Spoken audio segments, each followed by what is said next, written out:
हे भगवान जी, ऐसन कौन गलती कैले रही जब हमरा के जीते जी मुआ देला। अरे जब शादी कोई और से ही करवावे के रहे तो काहे कोई और से प्यार हो कल हमरा काहे भइल। ऐसा लागत है कि हम जीते जी मर गईनी। अरे ऐसा जिंदगी के का फायदा जो ओकरा से दूर होके हमरा जिए के पड़ी। छुटको, ए छुटको, अरे तू हेजे काहे बैठल बाड़ू? का बात बा? कुछ बात बा का? ना दीदी, कोनो बात नहीं थे। देखा, जब अपना मुँह हमके दीदी कहले बाड़ू तो बहिने समझ के हमरा के हर बात शेयर कर सकत रो। माई की याद आवता? हाँ, माई की याद आवत रहला। देख का करबो, दुनिया के रीत बड़ुए। अरे माई बाबू के तो सबके याद आवेला, हमरो याद आवते है। जाना तारू, जब हमरो शादी भई रहे, हम आई रही ना, हम तो लगता है कि पागल हो जाए। लेकिन टेंशन मत ला। और वजन कुछ खैलू? हाँ हम दीदी खा ले, हम बाद में, अभी मन नहीं के खाए के कुछ हो। देखा छोटको, आखिर कब तक ले भूखे रहबो बतावा। अरे तुम्हारे घर बा, एके अपने घर समझिए और समझिए कि यहाँ के जितना लोग बा तुहार बड़वे। ठीक बा दीदी।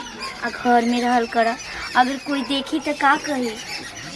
ढक के मुँह रखल। आ दीदी के देखल रुका? नहीं दीदी लोग तो पता ना बाहर कोई लोग हम जा। पता ना दीदियो जी ना हमके बिना बतैले कहीं चल जाए ना। हमरा जरूरत रहल, दीदी से कुछ काम रहल और ढूंढत दीदी मिलते नहीं थी। जा तू घर में आराम कर। ठीक बा दीदी। हम देखत नहीं दीदी कहाँ बाड़ी। हे भगवान, कैसन दुनिया की रीत बड़ुए। 20 बरिस माए बाबू पोस पाल के पढ़ा लिखा के और अनजान घर में भेज देवेलन। का करस, सबके याद आवेला। अच्छा रहत तो इनको खुदे आदत हो जाए। दीदी पता ना दीदियों से कहाँ चल जाएला, कोई पतो नहीं के चलती कहाँ गई बा, ना कुछ बतैनी है कि कहाँ जाते हैं कहाँ ना। पानी लेके जाए तो कुछ काम धाम हो। का करत रहो अभी? आई मैंने कहाँ गई नहीं है। कहाँ गुरु हमारे एगो काम बा बताओ। अभी आवत तनी खरिहानी में से कि देखो तनी कि दवाइलू आइल कि ना धान। तू लोग खाना वाना बन गइले? अभी तो पानी ले जाते नहीं है सब्जी धोए खातिर। देखो तो मान लो कि पहले रहू एगो अकेले करत रहू, अब एगो ऊ रहे, अब तो 3-3 गो हो गइलू जा। ए दीदी जी 3-3 को होगा नहीं। जब तक छोटके के देखी ना बोलतिया ना चलतिया, हमने ले ओकरा का भइल बा कुछ बताते नहीं खे। ई कहे बोला चलत नहीं खे? का जने जी दीदी खाली मझली ले तो ओका बनत आवे, मतलब वही से जन बतियाते हमने ले तो कुछ बोलते नहीं कि खाली ही होती है। माने उहे एगो आइल बड़ी का बियाह करके घर में आए। केवन बेटी कौन अपना नैहर छोड़ के ससुराल ना जाए के पड़ेला? तू ही बताओ, हमनी के नहीं जाए तो का हमनी के मुंह फुला के बैठल बन जाए? का जने दीदी मान ली कि कुछ बोली तो बतियाई तो तब न आदमी जाने कि ओकरा का दिक्कत बावे। ना ये कौन जाना तारू, आजकल आओ तो भाई संसान घमंड में रहे होली जानलू। उनके कोनो चीज बाउरे लगता बोलला पर। ठीक बा, अब यही पर जाके दूगो बात बोल देमनु त कत गोती मियां खराब बिया। हाँ जी दीदी बात तो सही कहते हैं, लेकिन कुछ ओकर अगर कोनो दिक्कत हो तो बताई तनी ओकर कुछ समाधान निकालित ना। आ जायदा रहे तो जोन तारा अपना से बुझाता काम कर। कहां भी सजेली का जने ओही के लगियत रहल या मैंने तो का कह गइल के चाहे अंदर वे होई जा तनी ओकर लइका के तनी यदि नमवा लिखा दे आंगनबाड़ी में। ठीक बा, आ जा खाना बाना बनावा जा। बताओ आजकल के लड़किन के कहे के हो बात दीदी सही कहत है। बतावा कुछ बोलित बतियाई चल पानी हम सब्जी धोई है। हमारा कुछ नहीं के बुझा कि होता का घर में ना दीदी जी हमारे से ढंग से बात करते ना बोलते नहीं, और ना वो भी है तो रोते रहती है गाते रहती है। का करी, हमारे कुछ समझ में नहीं आवत है। हम थोड़ी ना भगवान की कहूँ के दिल के बात जान जाए, कोई हमसे शेयर ना करी तो। कहां भी हो हैं? कहां भी हो? देख ला, ये तो हम जानत रही कि तू ये काम करत होकबो। ओकरा के तो सुतैले हो का भी निकल रे निकल बुढ़ी से। और रहे दी ना नहर कोनिया बिया त नया नहर कनियो त का हम ओकरा के खटिया पर सुता के तरवे तरवे तेल मली जाए दीदी दी नहीं कैसे ना तारा। अब जानत नहीं खूब असली रोल में आजम त का कर देन तहार। और रहे ना दीदी दी, और खुद धीरे धीरे सीख। छोड़ा हटावा, ढेर दिन तू कर लेलू ठीक नु। हम मन त हम कहनी ऊ आइल त ऊ कहलस तू आइल तू कहलु बोकर बारी बा ए दीदी एक त या आदमी आँख मुन के विश्वास क के बियाह करलस कि हाँ सकरलसन 5 लाख देलसन 2 लाख आए आगिए लागो रहा ए दीदी पैसा हर चीज ना होला रौरा घर में पैसे या धन तो दौलत हमारा से जबान कहिया से लड़ावे लगल हो आए कहिया से त तू ही सब संभार आ हम चल जतनी घर छोके ओकरा सुना त नहीं खेका रे तनी धर त ए दीदी बता दी दीदी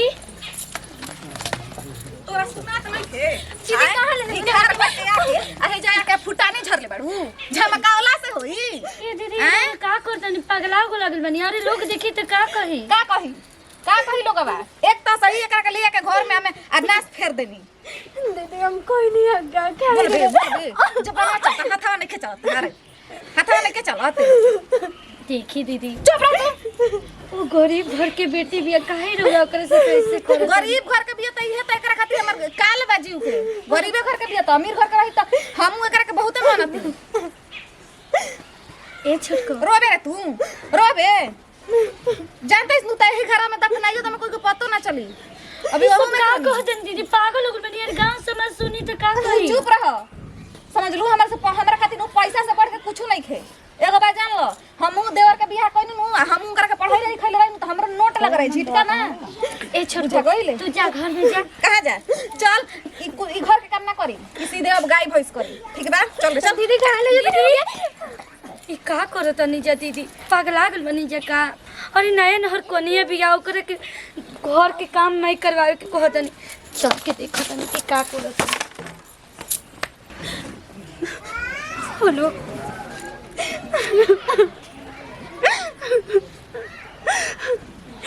देखो ऐसे मत बोला अब तू ऐसे बोले लगबो तो हम का करब तारा पता बा कि माई बाबू की मजबूरी के चलते ही शादी कइले बानी प्यार तो आज भी हमरा दिल में तोहरे ला बटुए कबो खत्म नहीं के हो सकत कभी भी ना हम मजबूर रही आज डरे से दूर होके ना हम जीते जीते मर चुकल बानी का करी जब से मेरे मांग में कोई और सिंदूर डाला तब से एक पल भी खुशी से ना बिता पाई काहे कि अपने दिल में ना अपने पूरा रूह में तो बसल बाड़ा कैसे निकाली तो के कुछ मुझे याद नहीं के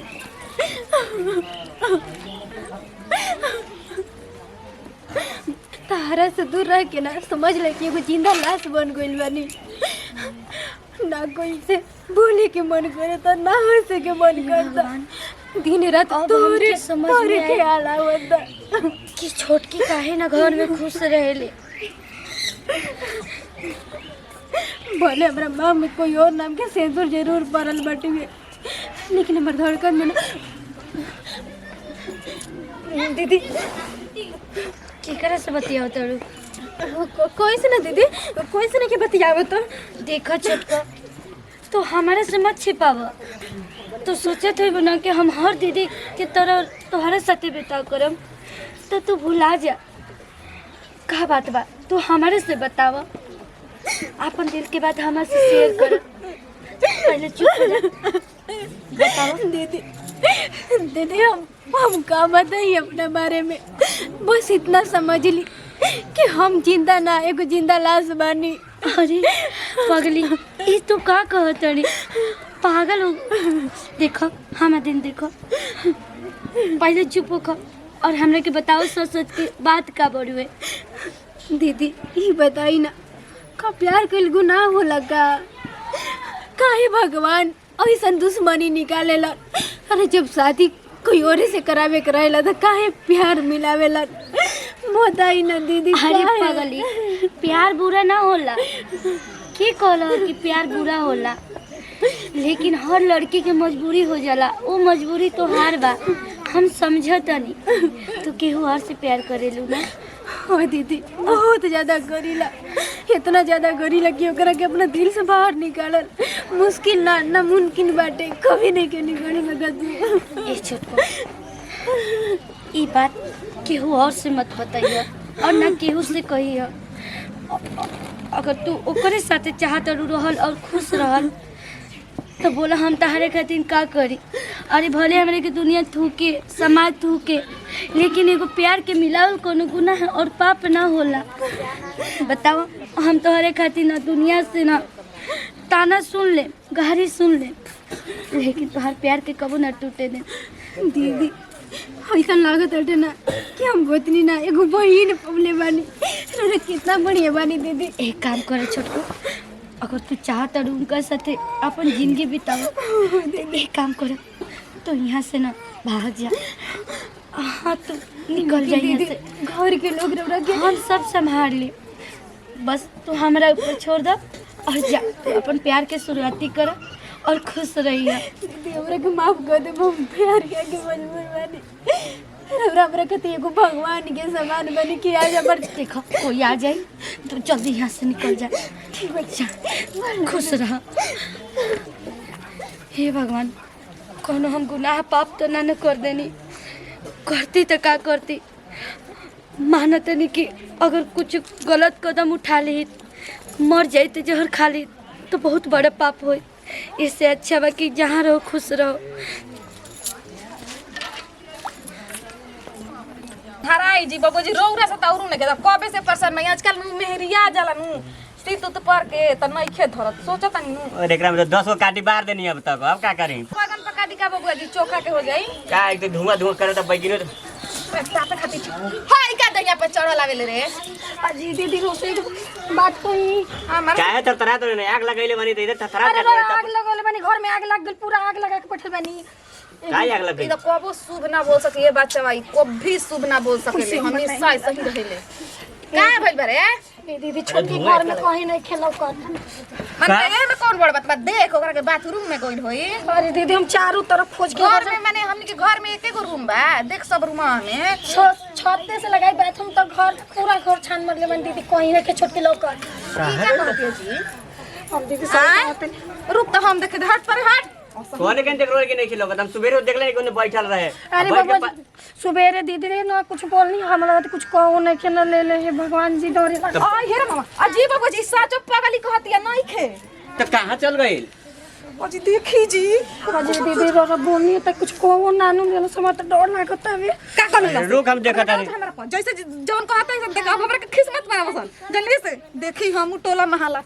आइए दादा ही महादेव जी अब रे पार लगाए कहां का गई। हे भगवान, हम का जवाब दे? दीदी जी और ओकरा के खोजे तो नहीं जा, लेकिन हमें समझ में नहीं क्या होत कि हम का करी। भाभी अरे तू घर में रहत आइस तो तोरा देखे के चाहिए ना कि कहां गइल आय। दीदी हम की का पता बा? तो पता एकरा के पता हमने तो खुद भाई थक गए है दुआरे है दुआरे कहां गइला तिरके? सच बता दे एको बताओ के गइला एकरा तिकरो? से ओकर घूल मिल रहे बबुआ जी जन्नी बहुत ज्यादा लगा रहला इसे। ना दीदी हम कुछ बताओ नहीं जाना। आ तोरा के तोर बेटा के क्रिया बताओ कहां बियाऊ? ना दीदी, बताओ जल्दी बताओ। हमर बेटा के सब क्रिया इज्जतिया मत में एकदम नाश फेर देलु सब नाश कइले एकदम। भी दीदी होना हो कइले भी पूरा बात ही जानती है, बतात नहीं थे। बताओ कुछ जाने तारू दा। बताओ तो नहीं। बोल ए दीदी भाग गए? हम ओकरे के भगा देनी। आई रे दादा का कइली तू हमरा जरे बतावा। हमरा से बतैली नहीं हो कैसे से बात बा, हम का करे? एकरा के हम का करी ए बबुआ जी? एकरा के तो काटे वाला ही काम कइले बिया। कितना आराम से बताओ कि जी छोटे देख मचू जैसे ऊ भागल बेनु तू है घर से निकल ठीक नु ए घर में तोर रहे के नहीं के जैसे इज्जत एगो खाती गोइलो से हमर दोनों खाती इज्जत चल जाओ। दीदी पहले बात सुनी हमार।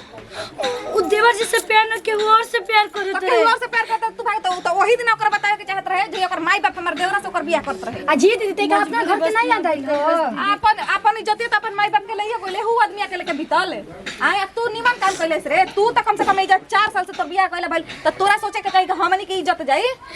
ए दीदी ये बहुत रोते रहे, हम सोचे नहीं कि कहीं फांसी से लगा ले। बात ना रहे कि रोवत रहे तो तोरा मुंह लागल है फांसी लगा जी तो ऊ हम देख लेती ओ में हमारी इज्जत ना जाई से हम केस फौजदारी हो तो हम समझ लेती लेकिन अब हम काम हुआ दिखाई टोलवा में। और चल बाबू जे करे झटके करे भाभी जे प्रयाव करे त गांव समाज सुने के कच का हमारे दिमाग काम नहीं करत हमारा। सबको कहे काहे ना बोलत रहे हमरा से कखनी से पुलिस स्टेशन और रौरा रिपोर्ट लिखवाई ठीक नु आ हे करा के तो हम देखो तनी चल तू ना दीदी हम की छोड़ी। चल भाभी दीदी छोड़ी। नमस्ते प्रणाम, हम बानी अंजू सरगम, पुष्पा राज और काजल पांडे और ज्योति मौर्य। तो वीडियो बनाने के संदेश यही रहला कि अक्सर ऐसा गांव समाज में देखे के मिलेला, ऐसा अधिकतर होता समाज में, उहे हमने के देखनी है जा कि गलत वीडियो गलत बात बा। केहू परिवार के इज्जत के बारे में सोचे के चाहिए, लेकिन हाँ माई बाबू के भी सोचे के चाहिए। अगर बाल बच्चा अगर केहू से मोहब्बत कर लेता तो ओकरा के इतना टॉर्चर ना करे के चाहिए। ओकर खुशी खातिर कैसे तो कर बाल बच्चा खुशी तो सब खुशी। तो ये देखनी है जब वीडियो के माध्यम से कि एक तरफ से ऐसे ना करे के चाहिए, हम सपोर्ट करके भगनी गलत बात रहा। वीडियो अच्छा लगे तो दिल से लाइक करी, शेयर करी, कमेंट करी। हाँ हमारे अपन चैनल बा दुल्हन कॉमेडी, तो जे भी सब्सक्राइब नहीं कर ली सब्सक्राइब कर ली। यही सबके साथ दी विदाई, अगले वीडियो में फिर से मिला जी। Bye by.